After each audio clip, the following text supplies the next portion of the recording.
I love that you drew that distinction between something that causes anxiety and a true Mhm. phobia. I always link that, like, phobia versus anxiety to tendency versus disorder for mental health stuff.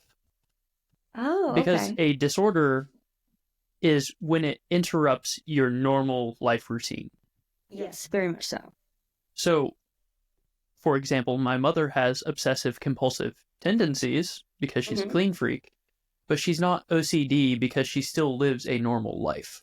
Yes, there's a big distinction, and there's a So, big gray area there.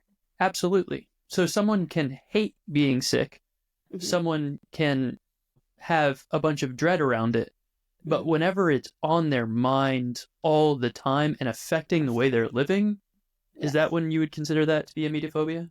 Absolutely. So the emetophobia and people who suffer from the emetophobia will tell you it's not like an occasional thing. You're not going to go out into crowds. You're not going to want to go out to eat. And it varies from person to person, but like the most extreme cases, I mean, it really limits your life and everything you do. Like emetophobes have a hard time doing like basic self-care things, keeping appointments because they think, well, what if I get sick when I get there?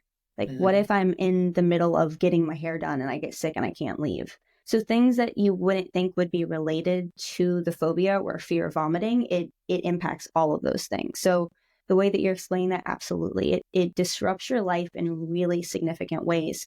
And we have about 50 to 55,000 thoughts a day on average. That's what they've come up with. Emetophobes have a thought related to the phobia, either directly or indirectly, about 40 to 45,000 times a day. It is literally something that is constantly playing over in their heads. So that's what makes traditional types of therapies and treatment not effective for emetophobia because it is so intense and invasive. And you have to take a different approach when trying to treat it and rewire the brain.